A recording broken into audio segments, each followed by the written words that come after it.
음, 지금 현실이 매우 암담합니다. 특별히 교회는 교회 존재 목적이요, 또 신자들의 삶의 가장 중심을 차지하고 있는 예배를 비대면 예배로 드릴 수밖에 없는 상황이 되었습니다. 또 오늘날 사회는 왜 교회가 자신들의 생명과 돈을 벌 수 있는 기회와 영예를 포기하면서까지 주일에 예배를 드리고자 하는지에 대한 이유를 모르고 있습니다. 교회를 향한 이 교회는 사람들을 고려하지 않고 자신들의 신앙과 예배를 고집하는 이기적인 집단이라고 매우 강력하게 비판을 하는 상황입니다. 이런 상황에서 이 사회와 심지어 교회 안에 있는 사람들마저도 교회를 오해하고 있고 또 교회의 정체성에 혼돈을 가지고 있습니다. 이것이 지금의 현실에서 우리가 교회를 생각해야 될 이유입니다. 우리는 왜 우리가 교회를 그리고 교회 활동을 고집하는지를 생각할 필요가 있다는 거죠. 가장 먼저 교회는 그리스도에 의해 세워졌고 이 땅에서 그리스도께서 선포하신 천국과 동일시할 수 있는 유일한 단체입니다. 다시 강조하면 이 땅에서 오직 교회만 하늘의 교회를 대변할 수 있다는 겁니다. 정말로 바울이 에베소서 1장 23절에서 말한 것처럼 교회는 그리스도의 몸이며 만물을 충만케 하시는 이의 충만이 있는 곳입니다. 그러하기에 우리가 이 땅에서 하늘의 축복과 하나님의 영광을 보고 맛보기 위해서는 필연적으로 교회와 연합되어야 됩니다. 지역교회에 등록되어서 그 교회와 한 몸을 이루고 있어야 되는 것이죠. 그리고 그 교회 안에 머물고 있는 이 충만함과 이 만물을 충만케 하시는 이의 능력을 예배를 통해서 맛봐야 됩니다. 저는 그저 주일에 어떤 교회에 출석하는 정도의 의미를 얘기하는 것이 아닙니다. 만약 교회를 등한시하거나 교회와의 연합된 상태로서 긴밀한 교제와 친밀함이 없는 사람이라면 그는 결코 그리스도의 피로 구속을 받은 그리스도인이라 할 수 없어요. 또한 그는 하늘의 축복과 하나님의 영광과 무관한 자임이 틀림없습니다. 그는 엄청난 생수가 흘러나가는 강을 차단한 것과 같은 입장에 있는 사람이 분명합니다. 비록 교회가 겉으로는 이 세상의 여러 단체들, 즉 가족, 학교, 국가, 사회, 유사하기는 하지만 교회는 그와 같은 단체 중 하나에 불과한 것이 아닙니다. 다른 단체들이 각각 선하고 고귀한 목적들에 기여하고 있지만 그런 단체들은 예수님이 재림하시는 그날 종결되어지게 될 겁니다. 반면 교회는 예수님이 재림하는 날이 완성의 날로서 그리스도의 신부로서 혼인잔치에 참석하는 날로 기다리는 중입니다. 즉 교회만이 영구적인 것이다. 교회만이 유일하게 종결되지 않는 소망을 기다리는 유일한 단체라는 겁니다. 그리스도의 피로 구속받아 그리스도의 몸된 신자는 이 땅의 다른 것, 가족, 국가, 사회, 학교 등의 부름을 받기 이전에 이 영구적인 단체, 이 단체에서의 생활로 부름을 받았다라는 것을 명심해야 돼요. 사람들은 이 세상의 모든 영역을 하나님이 통치하신다. 이 세상의 모든 영역에서 하나님은 왕이시다라는 생각을 합니다. 그래서 신자는 자신이 속해 있는 여러 영역들 속에서 지금 문화, 경제, 사업, 직장, 학교, 또 사회의 인권, 사생아 문제, 동성애 문제 이런 문화 영역에서 손을 떼서는 안 된다. 그 속에서 그것들에 대한 사명을 가지고 기독교 신앙을 표현해야 된다라고 말합니다. 매사에 자신의 영역에서 부정의함과 죄악을 감지해서 그것을 배격하고 매사에 하나님의 뜻에 힘써야 된다라고 말합니다. 이 생각은 매우 참되고 유익한 생각이 맞습니다. 그러나 이 견해가 지나치게 이 땅의 문화활동으로 기울어져 있게 된다면 큰 오류에 빠질 수가 있어요. 예를 들자면 하나님이 모든 문화활동, 정치, 경제, 직장, 사업, 가족 이런 것들을 당신의 정의로움으로 구원하고 계신다라는 점과 따라서 신자가 거기에 맞춰 그런 활동과 제도를 변혁함으로써 하나님 나라를 세우도록 요구받는다라는 것을 강조하는 거예요. 극단적인 예를 든자면 이제 한국 사회를 시끄럽게 하고 있는 일명 태극기 집회에서 나오는 극우 단체 교회들의 모습입니다. 기독교 정당을 만들어서 좌파 정치로 흘러가는 한국의 정치와 사회를 변혁시키고자 하는 분들이죠. 이분들은 현재 자신들의 이런 문화활동, 이 극단적 집회와 정치 활동을 통해 하나님께서 이루실 나라가 도래할 것이고 그 세상을 매우 매력적으로 만들 것이라고 생각합니다. 그러나 이분들이 모르는 사실이 있어요. 역사적으로 모든 인류는 문화활동, 정치, 경제, 국가, 사회, 가족 그런 모든 이 국가나 이 모든 것들을 이런 문화활동을 통해서 세상을 변화시키고자 시도했습니다. 그러나 실패했어요. 세상은 결코 기독교 신앙으로 변혁을 시도하는 방법을 통해서 변화되지 않았습니다. 결코 변화되지 않았어요. 결론적으로 말하자면 교회는 그런 문화활동을 통해서 세상을 변화시키도록 부름을 받지 않았습니다. 교회는 어지럽고 부정이 투성인 세상에 진리를 전하는 것에 부름을 받았어요. 그 진리가 이 세상의 모든 부조리와 부조화를 일순간에 변화시키고 새하늘과 새 땅으로 이끄는 유일무이한 능력이 돼요. 사도행전에서 베드로가 40년 동안 안진뱅이로 있었던 남자에게 뭐라고 얘기합니까? 교회는 은과 금이 없다. 내게 있는 것을 내게 주노니 나사렛 예수 그리스도의 이름으로 일어나 걸으라. 라고 말한 또 예수와 그의 진리입니다.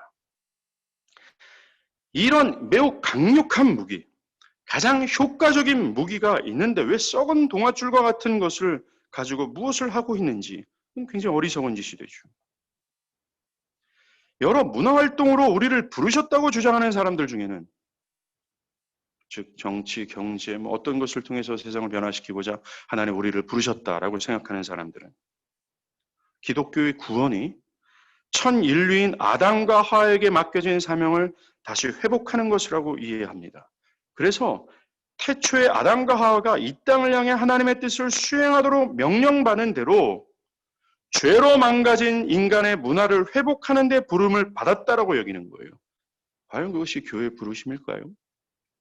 과연 이것이 성경적일까요? 아닙니다. 이것은 성경과 교회의 역사에서 가르치는 복음과 거리가 멉니다. 물론 신자는 인간 문화의 적극성을 보여야 합니다. 정치, 경제활동, 가족, 직장, 사업 등에서 신앙적 태도로 반응해야 됩니다. 모든 정당한 문화적 소명이 고귀하죠. 모든 사람이 모든 활동에서 하나님께 대한 책임이 있습니다. 신자는 마땅히 자신의 신앙을 자신의 어떤 실제 영역에서 실천해야 됩니다. 그러나 우리의 구속을 너무나도 세상 문화의 구속, 사회를 바르게 하고 정의로운 사회를 구축하고 또 변혁하는 것으로 지나치게 이해해서는 안 됩니다. 하나님은 세상에 속한 문화활동과 제도를 구원하시는 것이 아니라 또한 그것을 변혁시키고자 지금도 일하시는 것이 아니라는 것을 기억해야 돼요. 그저 하나님은 그런 활동과 제도를 그저 세상 끝날까지 보존하시는 중이에요. 한시적이고 잠정적인 목적을 위해 그렇게 하십니다. 중요한 것은 하나님은 아브라함과 약속하신 그리스도를 통한 최종적인 구원으로 세상을 이끄시고 계세요. 하나님의 최종적인 목적이 그것이라는 겁니다. 하나님은 그리스도의 구속으로 만들어진 교회로 사람을 모으시는 중이고 그 교회는 예수님께서 재림하실 때 새하늘과 새 땅으로 인도함을 받게 될 거예요. 신자는 당분간 자신의 진짜 고향인 하늘이 아니라 이 세상에서 거름인가 나그네로 살고 있습니다. 그동안 예수님과 이웃을 사랑하는 마음으로 자기 문화 안에서 하나님의 영구적인 뜻을 성취하는 데 힘써야 되는 거예요. 쉽게 말해서 교회가 되어 교회 활동에 집중하고 함께 사람들을 교회로 모으고 그들에게 복음을 전하는 사명입니다.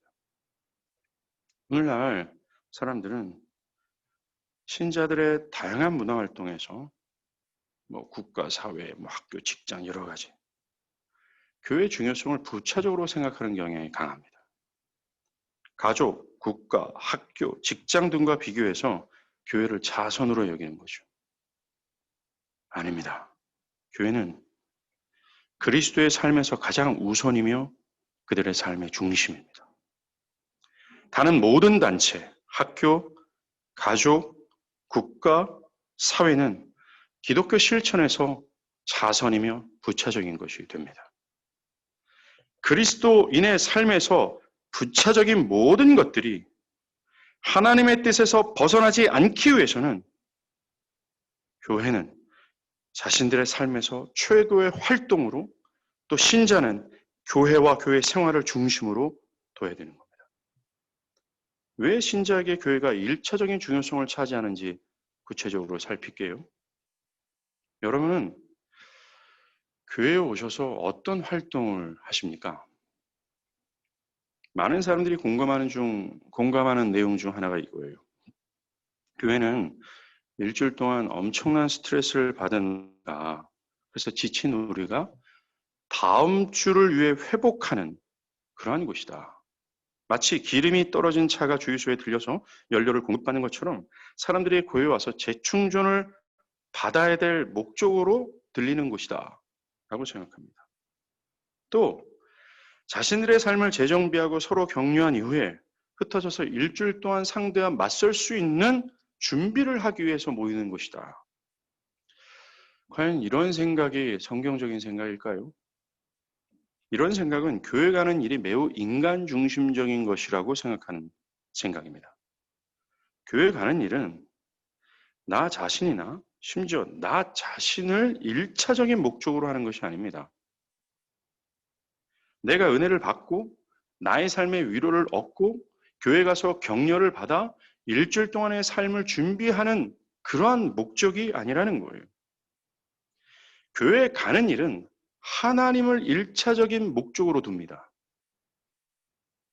내가 위로를 받거나 사람들의 격려나 도움을 받는 것이 1차적인 목적으로 된 사람은요, 머지않아 시험에 들거나 교회에서 사라질 것이 뻔합니다. 왜 그럴까요? 1차적인 목적인 하나님을 발견하지 못하기에 그는 교회에 오는 것이 별 유익을 얻지 못한다 체감하기 때문에 그래요. 1차적인 목적이 하나님이 되지 않는다면 아무리 교회를 수십 년간 다닌다 할지라도 그는 그 교회에서 맛봐야 될 만물을 충만케 하시는 이의 그 충만함, 그의 영광과 긍휼과 사랑과 자신의 모든 삶을 내동댕이 칠 수 있을 정도의 그 오묘하신 하나님의 은혜를 맛보지 못하기에 사람의 격려와 위로에 지칠 수밖에 없어요. 순간적이고 매우 표면적인 그런 위로에 지친 사람들은 교회가 주는 유익을 얻지 못하기에 시험에 들거나 교회를 떠날 수밖에 없습니다. 우리는 무엇보다 나의 유익이 아니라 하나님을 예배하기 위해서 교회에 오는 겁니다. 사람들은 교회를 하나님의 백성이 예배를 위해 모이는 회합이라고 생각하지 않습니다. 그저 나의 신앙을 위한 수단과 도구라고 생각을 하는 거죠. 그래서 현치 않으면 이 도구를 다른 도구로 바꾸는 겁니다. 현치 않으면 이 수단을 다른 수단으로 바꿔버리는 거죠. 그저 교회 생활과 교회에서의 예배를 비롯한 모든 활동은 수단과 목적이 아니라, 수단과 도구가 아니라 그것 자체가 목적이라는 거예요. 그 자체가 우리의 삶의 목적이고 우리가 존재하는 목적입니다. 우리가 존재하고 문화활동을 하는 목적, 건강을 유지하는 이유, 매일의 삶에서 경건에 힘쓰는 목적이 바로 교회 생활과 예배에 있다는 거예요. 교회 생활과 예배를 위해서 우리는 모든 문화활동을 하는 것입니다. 교회에서 이루어지는 예배와 친교가 목적 그 자체라는 거죠. 우리가 이 세상에서 하는 어떤 일들도 이런 활동들에 참여하는 일보다, 즉 교회 활동에 참여하는 일보다도 중요하지 않습니다. 이것을 알았던 믿음의 선조들은요, 한 번의 예배를 위해서 자신의 생명을 내려놓았습니다. 대표적으로 초대교인들이 그랬고, 스코틀랜드 언약도들, 주일 활동과 예배를 위해 올림픽에서 100m 결승에 올랐지만 금메달을 포기했습니다. 에릭 리틀이 그랬습니다. 그들의 존재와 삶의 목적이 교회 생활과 예배에 있었기 때문에 그래요.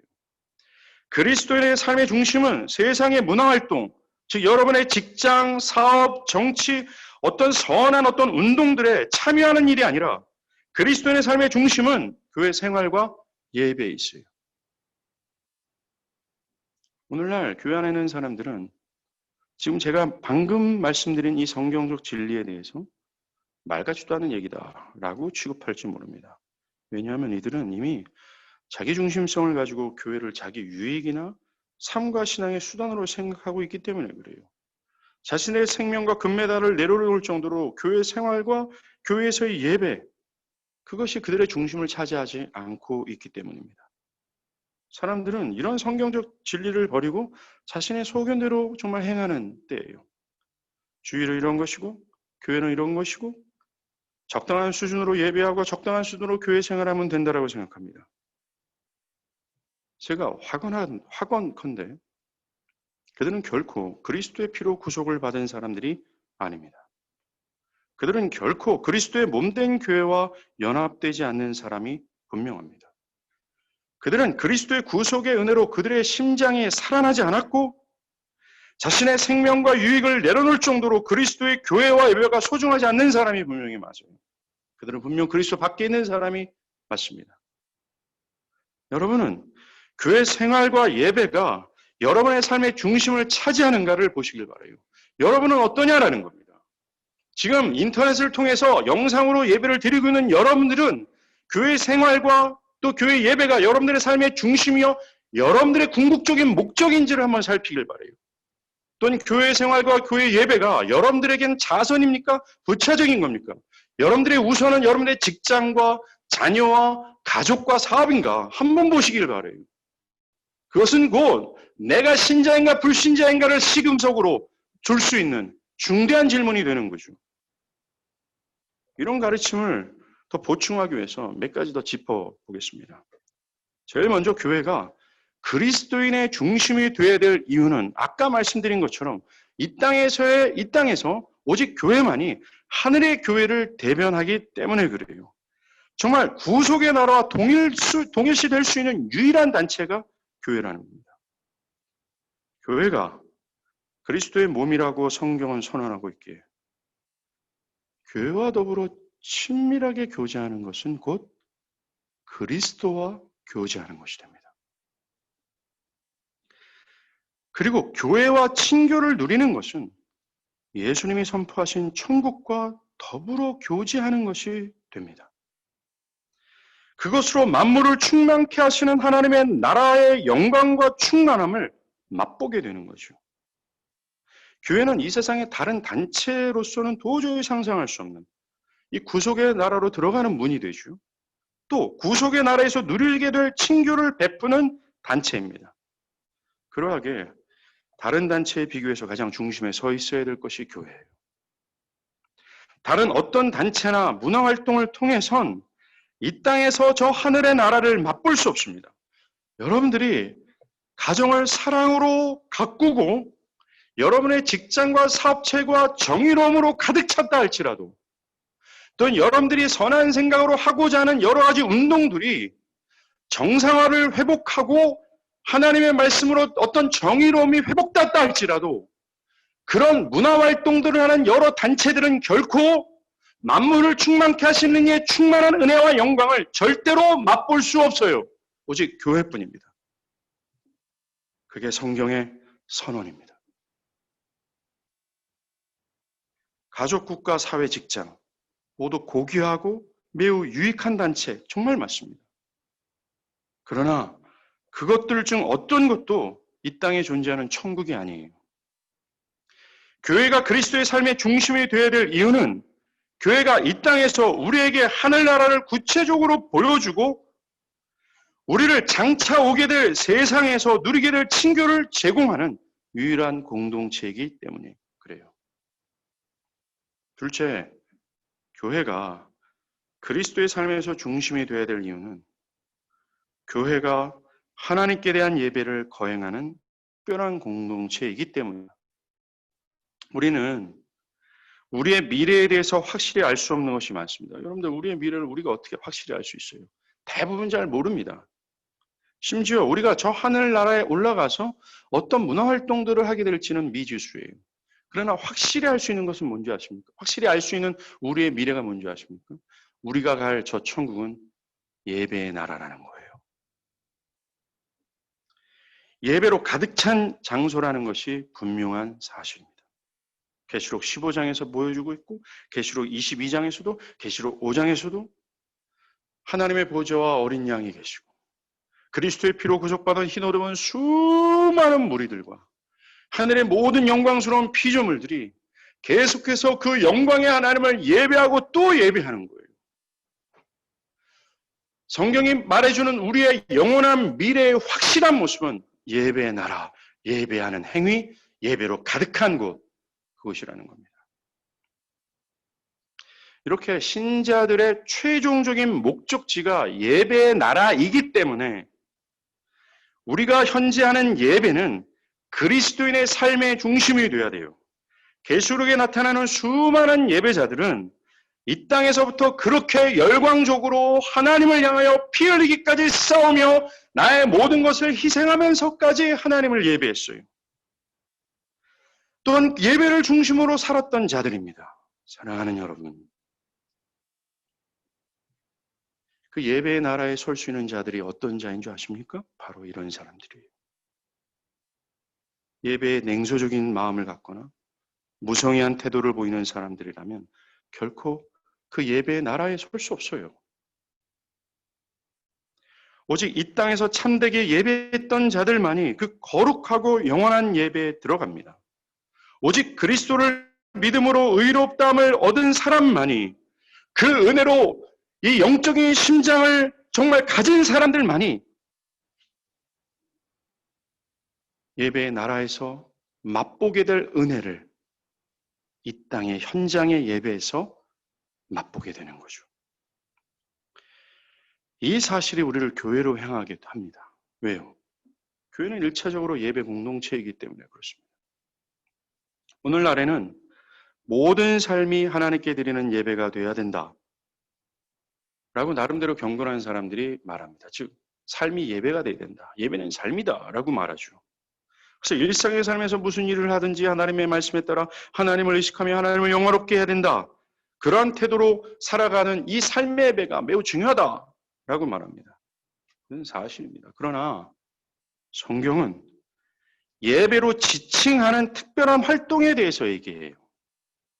성경에서 말하는 예배는 하나님이 우리에게 말씀하시는 말씀이 포함되어 있습니다. 즉, 말씀을 봉독하고 말씀을 선포하고 성례가 시행되며 그 은혜의 반응으로서의 성도들의 찬양과 기도가 포함되어 있어요. 그런 예배는 오직 그리스도의 구원의 나라에서만 나타나는 활동입니다.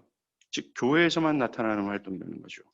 신자는 세상의 불신자들과 더불어 다양한 문화활동을 공유하지만 그러나 예배는 그들과 함께 공유할 수 있는 것이 아니에요. 오직 그리스도의 피로 구별된 자들만이 이 예배 활동에 함께할 수 있습니다. 철저히 성경은 예배자와 비예배자로 선을 긋습니다. 즉, 그 선은 세상과 하나님의 나라로 선을 긋는 것과 마찬가지가 되는 거죠. 하나님은 아브라함에게 할례라는 성례와 제단을 쌓는 것을, 즉 예배를 기준으로 세상 사람들과 그를 구별했어요.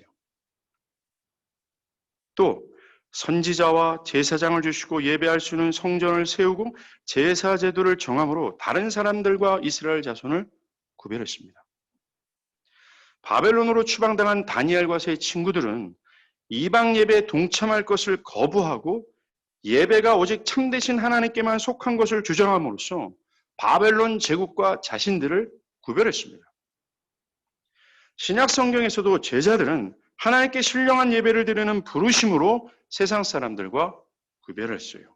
예배 활동이야말로 그 사람이 세상과 구별되어 하나님께 거룩하게 세운 자임을 증명하는 최선이며 최고의 활동이에요. 즉, 여러분들이 신령과 진정으로 하나님을 예배하는 자라면 여러분은 이 세상과 구별된 자라는 사실을 자청하는 것이고, 또한 여러분은 그리스도의 피로 의롭다함을 받은 하나님의 나라에 속한 자로서의 최고의 활동을 하는 것이나 마찬가지가 되는 겁니다.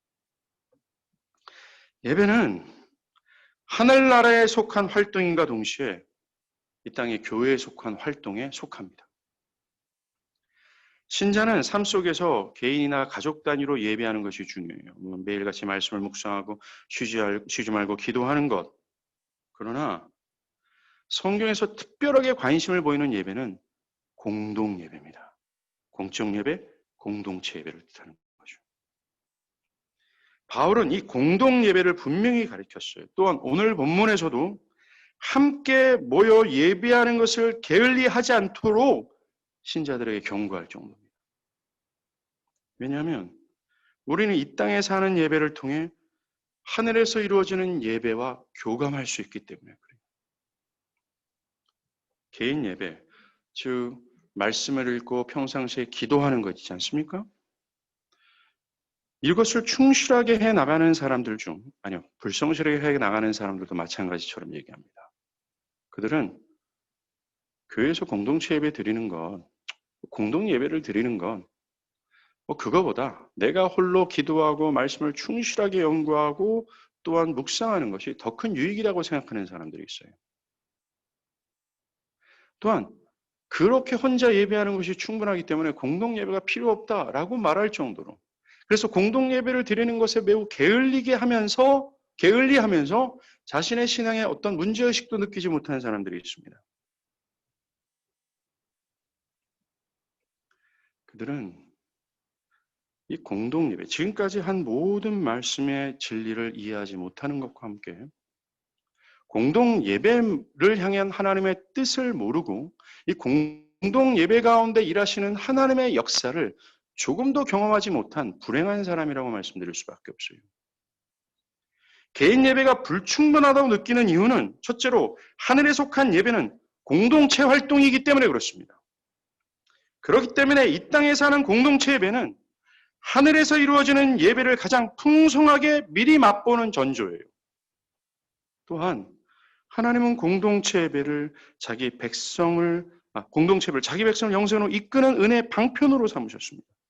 개인적으로 성경을 읽고 묵상하는 거 참 좋습니다. 그러나 복음 설교자의 말씀 선포가 더 유익하다라는 것 우리는 경험을 통해 알게 됩니다. 왜요? 교회는 말씀을 선포하고 가르치는 은사를 받은 경건한 사람들이 따로 세워져 있어요. 하나님은 그런 자를 통해서 말씀하셔서 믿음을 일으키시고 생명을 풍성케 하시기 때문에 그렇습니다. 심지어 그런 말씀을 통해서 양무리를 보호하고 계세요. 이 모든 것이 교회에서 거행되는 공동 예배에서 이루어지기 때문에 이 공적 예배는 그리스도인의 삶의 중심입니다. 자, 일요일을 주님의 날로 지키는 것도 그리스도의 삶에서 교회가 중심이라는 사실을 강조해 줍니다. 역사적으로 많은 사람들이요, 일요일을 다른 날과 구별해서 모든 일을 멈추고 함께 모여 예배하는, 그리고 안식하는 날로 정해왔습니다. 현대인들은 안타깝게도 이런 전통을 등한시하죠. 공동 예배를 여전히 진지하게 받아들이는 교회 안에서도 어떤 사람들은 일요일 아침에 잠깐 동안만 예배하고 나머지 시간을 쇼핑하고 자신의 여가를 즐기고 스포츠 활동을 허용하는 경향이 매우 강해지고 있습니다. 예배는 잠깐이고 자신의 여가를 즐기느라 이 구별된 날에 여념이 없습니다. 이건 비극입니다. 이것은 마치 주님의 날을 지키는 것이 사람의 피곤을 더하는 것으로 여기는 인상을 주고요. 또는 그것이 보통 문화를 참여할 짬을 그리스도인에게 거의 주지 않는 듯한 인상을 줍니다. 맞아요. 오늘날 교회 안에는 많은 사람들은 예배하고 또 예배 시간 이후에 성도가 서로 교제하고 성경 말씀을 배우고 예배를 드리는 것. 이렇게 하다가는 내 시간이 없어진다. 내가 여가를 즐기고 내 여유 있는 시간이 없어진다. 내가 위협받는다라고 할 정도의 인식을 가진다라는 겁니다. 사실 일요일에 예배와 친교에 집중하더라도요. 신자들에겐 6일이라는 시간이 있습니다. 이 6일이라는 시간을 통해서 여러분들의 모든 문화활동에서는 충분히 여러분들의 삶을 영위할 수 있고 여러분들의 모든 것들을 해결할 수 있어요. 그러나 오늘날 일요일마저도 직장, 사업, 가족 이 모든 것들에 내 모든 힘들을 기울이느냐 일요일이 온전하게 하나님께 드려져야 될 날들로 되어지지 않고 있는 상황입니다. 여러분 우리는 지금까지 교회가 왜 중심이 되는지 또 예배 가운데 하나님께서 어떤 일을 벌이시는지를 들어봤어요. 만약에 일요일 하루를 온전히 교회에 할애하지 않는다면 뻔합니다. 그의 영혼은 죽어있든지 머지않아 그는 교회에서 사라지게 될 것이 맞아요. 아니 평생토록 교회에 있다 할지라도 그들의 영혼은 의미가 없다라는 겁니다. 1차적으로 일요일을 교회 생활에 온전히 할애해야 될 타당한 이유가 있습니다. 먼저 이날을 지킴으로 신자들이 이 땅에 속한 것이 아니라 자신이 구속의 나라에 속해 있다는 사실을 증명해내는 거예요. 주일을 지키는 것은 실제로 이 세상 문화활동을 저항하는 모습을 띱니다. 주일을 지킴으로 신자들은 이 세상에 속한 것들과 비교할 수 없는 가장 중요한 영광을 맛보고 있다는 이것을 세상 사람들에게 선포하는 가장 효과적인 방법이 됩니다. 주일에 내가 하는 여러 활동들을 멈추고 돈을 벌고 출세할 수 있는데 악영향을 끼칠 수 있는 어떤 결과도 기꺼이 감수할 것임을 고백하는 거예요. 그것을 통해서 신자의 삶에는 나의 삶에는 돈, 출세 그게 중요한 게 아니라 하나님의 은혜가 가장 중요하다라는 것을 증거하는 것이죠. 내 나라는 이 땅이 아니라 저 하늘에 있다. 나의 시민권은 이 땅이 아니라 하늘의 시민권에 있다. 주일을 온전히 교회에 할애하며 우리는 그것을 증명하는 거예요. 정말로 주일에 교회 생활을 중심으로 한다는 것은 그가 어떤 나라에 속해 있는지를 알 수 있습니다. 그의 삶에 중요한 것이 무엇인지를 증명해내는 거예요. 주님께서는 그리스도께서는 나보다 다른 어떤 것을 사랑하면 내게 합당치 않다라고 말씀하셨습니다. 별제에 하나님이 우선이 되고 하나님이 중심이 되지 않는 사람들은 결코 구원이 없다라는 무시무시한 말씀임을 여러분들 기억하길 바랍니다. 둘째로 주일에 교회 생활에 온전히 할애해야 될 이유를 찾는 이 구약 성경에서 시작될 필요가 있어요. 지금부터가 굉장히 중요하고 헷갈릴 수 있으니 잘 들어보시길 바랍니다. 하나님은 창조 때 6일 동안 창조하시고 제7째 날 안식을 하시면서 안식의 본을 보여주셨습니다. 그리고 십계명에서 하나님의 백성에게 매주 안식일을 지키도록 하는 명령에서 창조주 하나님이 7일째 안식하셨으니 너희도 안식하라라고 명령하셨어요. 출애굽기 20장 8절과 11절이죠. 안식일을 기억하여 거룩하게 지키라.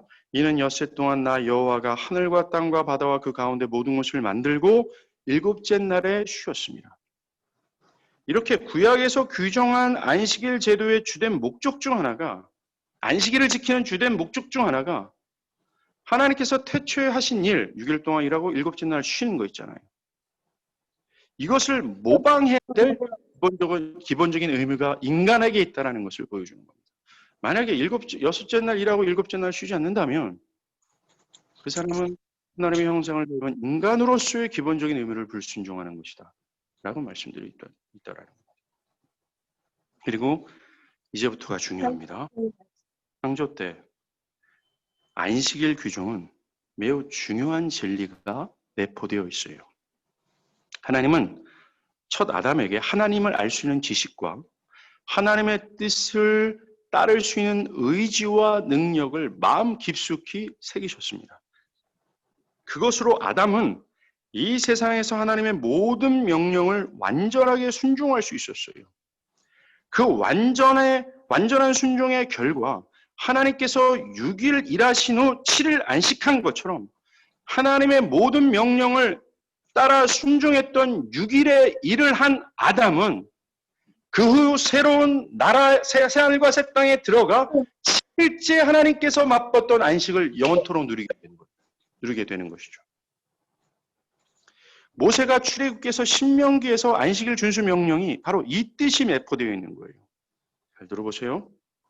이 땅에서 하나님의 모든 명령을 완전하게 순종할 경우엔 최후의 나라에 들어가 영원토록 안식할 거라고 얘기해요.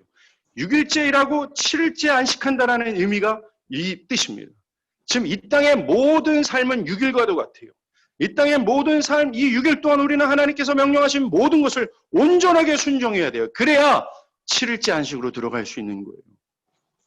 그러나 불행하게도 인간의 타락으로 우리는 하나님의 뜻을 온전히 순종할 수 있는 지혜와 능력을 상실했습니다.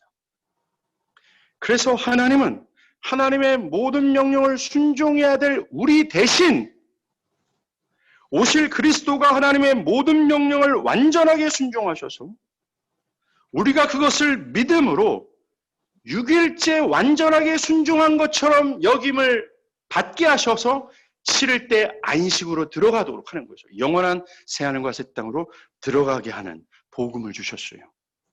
이 하나님의 뜻대로 그리스도는 오셨고 그리스도는 우리의 모든 불순종한 죄를 십자가에서 지불하셨고 죽기까지 하나님의 요구를 충족시켰습니다. 완벽하게. 그리고 그는 무덤에 누우셨지만 3일 만에 부활하셨어요. 예수님은 안식일 바로 다음 날, 한 주간의 첫날인 일요일에 부활하셨습니다. 예수님의 부활은 아담에게 맡겨진 원래의 의미가 그리스도 안에서 완전히 충족됐다는 것을 의미하는 거예요.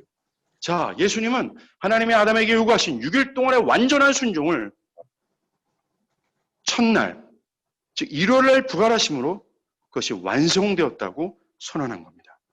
이제 우리는 그 일을 완수하신 그리스도를 믿음으로 6일 동안의 온전한 순종을 획득하는 거죠. 그것으로 우리는 예수께서 6일 동안 하나님께 온전히 순종한 것을 내가 한 것처럼 여김을 받고 하나님의 아담에게 약속한 7일째 되는 영원한 나라, 그곳에 들어가 안식할 수 있게 되는 거예요. 그러하게 우리는 이제는 6일 동안의 수고를 할 필요가 없습니다. 7일째는 완전한 안식을 얻게 6일 동안의 이 완전한 순종이 필요 없어요. 그렇기 때문에 7째 날 토요일입니다. 안식일을 지킬 필요가 없습니다. 과거에는 6일 동안 하나님의 모든 명령을 온전하게 순종해야만 7일째 날 안식할 수 있었잖아요. 일을 해야만 안식할 수 있었다라는 겁니다. 수고해야만 안식할 수 있었어요. 수고한 자에게만 안식을 주셨다라는 겁니다. 그러나 믿는 우리는 이제 그럴 필요가 없어요. 우리는 더 이상 먼저 일하고 안식할 필요가 없습니다.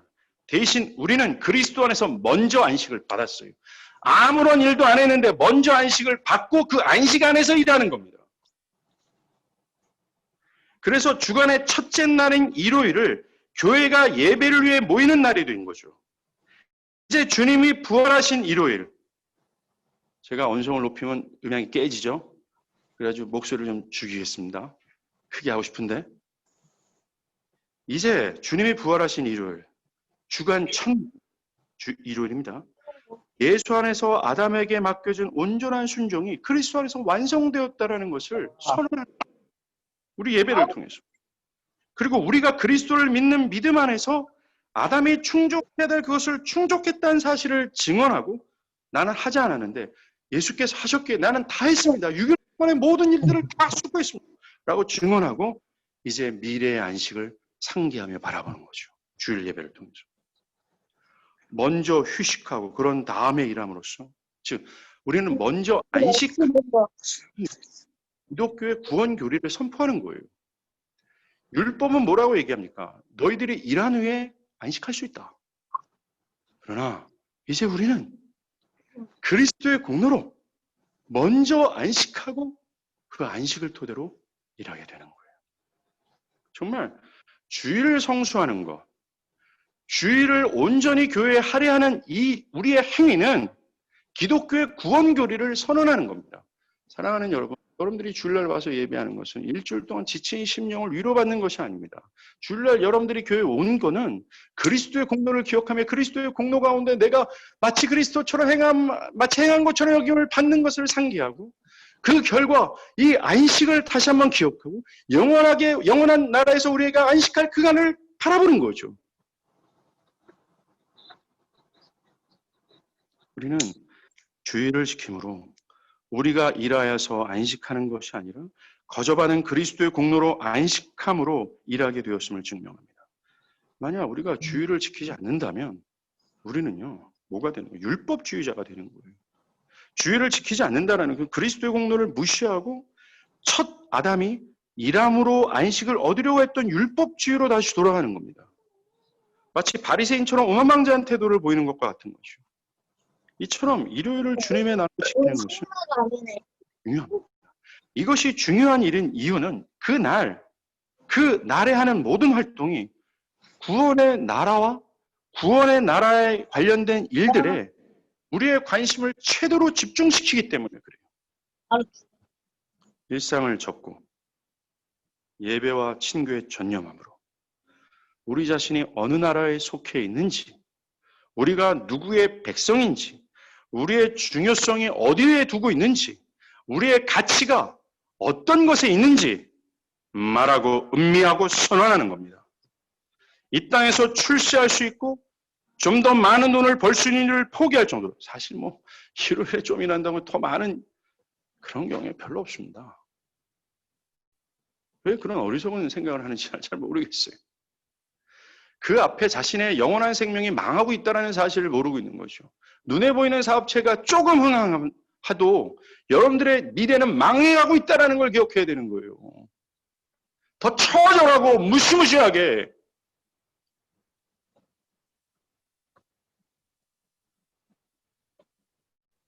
또 자신이 그리스도로 말미암아 하나님 앞에서 완전한 자로 여김을 받게 된 것.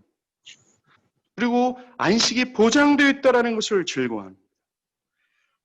주일을 성수하는 일은 돈을 버는 것, 집을 사는 것, 장가가고 신혼여행을 가고 여가를 즐기는 것보다 귀하고 중요하게 그렇게 하는 겁니다. 우리가 일요일을 교회 생활에 전념한다고 해서 우리 일상에서 해야 될 일을 못하는 일은 결코 없어요. 절대로 없습니다. 왜냐하면 하나님은 그런 일들을 위해 우리에게 6일이라는 매우 긴 시간을 허락하셨기 때문에 그래요. 우리가 6일 동안 성실하게 산다면, 게으르지 않고 하나님의 능력 안에 성실하게 산다면 우리는 능히 우리에게 맡겨진 일들을 충분히 매우 치밀하게 해낼 수 있음을 기억하십시오. 문제는 주일까지도 자기를 위해 산다고 하는 자기중심성의 문제라는 거죠. 결론을 맺게요. 이제 우리는 들었습니다. 지금의 현실 속에서 우리가 교회를 기억해야 될, 교회를 생각해야 될 가장 중요한 것은 이거예요. 여러분에게, 또 저에게 교회 생활과 교회 예배가 여러분들의 목적이며 또 삶의 존재 이유며 또한 여러분들의 삶의 중심을 차지해야 된다는 사실입니다. 다른 문화활동들, 가족, 직장, 교회, 사업 이 모든 것도 고귀하지만 우리는 공동 예배와 주일을 기념하는 일을 우위에 둘 수밖에 없는 성경적 명령과 그리스도로 말미암는 은혜를 갖고 있는 사람이에요. 그리스도의 은혜로 받은 이 벌떡거리는 이 심장을 품은 게 우리의 모든 것을 접고 기꺼이 때로는 내 생명과 돈을 더 많이 벌 수 있는 기회를 아까워하지 않고 그것을 버리면서까지 참여하게 되는 거예요. 그것을 하지 못할 때 그리스도인의 안에 있는 심장, 이 영적인 심장은 괴로워하고 숨이 막힙니다. 공동체가 모여 형제 자매들과 함께 저 하늘의 나라를 함께 음미하고 서로 교류하며 만물의 충만이 있는 그 충만이 역사되는 그 은혜를 경험하지 못할 때 신자는 답답하고 죽을 것 같으며 사슴이 시냇물을 찾는 것처럼 그 은혜의 시냇물을 찾고자 헐떡일 수밖에 없어요. 오 하나님! 이러면서 말입니다. 바라기는 교회 정체성이 흐려지잖아요. 교회 안에 있는 사람들마저도 뒤로 물러나 있는 이런 시대 속에서 성경이 말하는 교회 독특성, 교회 유일성을 기억합니다. 절대로 교회는 이 세상의 다른 단체와 달라요. 오직 이 땅에서 하늘을 대변할 수 있는 유일한 단체입니다. 또한 우리가 주일 온종일 교회 활동에 할애하는 이유가 무엇인지를 알길 바라요. 자꾸만 교회 활동에 부정적인 입장을 취하는 이 세상을 거스를 수 있는 진리를 갖고 계십시오. 여러분과 저는 교회로 하나가 됐어요. 지금 인터넷을 통해서 저는 여러분들의 얼굴을 하나하나씩 보고 있습니다. 현장에 몇 분이 계시지만 우리 함께 인터넷을 통해서도 함께 예배해요. 이것이 우리 하나됨을 깨지게 하지 못할 겁니다. 성령께서 이미 그리스도의 피로 하나되게 하신 이 공동체, 참된 믿는 자의 공동체입니다. 이 하나됨은 깨지지 않을 겁니다. 하나됨은 여전히 유지할 거예요. 그러나 이러한 상황과 이러한 환경들이 이 하나됨에 금이 가고 균열을 줄 수 있다는 사실을 깨닫고 힘쓰기 바래요. 정말 힘쓰기 바랍니다. 그리스도는 우리 안에 여전히 일하실 것이고 우리를 인도하고 계실 거예요. 이 중간 우리는 비대면 예배를 드릴 수밖에 없는 안타까운 현실입니다. 정말 저는 우리가 지금까지 나눴던 예배가 이렇게 소중하게 우리의 존재 목적과 생명과 같기에 비대면으로 예배드리는 이 시간은 어떤 사람에게는 영원히 그리스도를 떠날 수 있는 시간이 될 수 있고요. 어떤 사람의 영혼은 나락으로 떨어질 수 있는 시간대가 충분히 될 수 있습니다. 2주라는 시간이. 반대로 어떤 사람은 더 비상한 태도로 하나님의 은혜를 향할 수 있는 시간이 되기도 한다는 사실, 이걸 명심하길 바랍니다. 각자의 처소에서 흔들리지 않고 싸우길 바라요. 더 비상한 태도로 주님을 향하길 바랍니다. 기도하겠습니다. 이 시간 말씀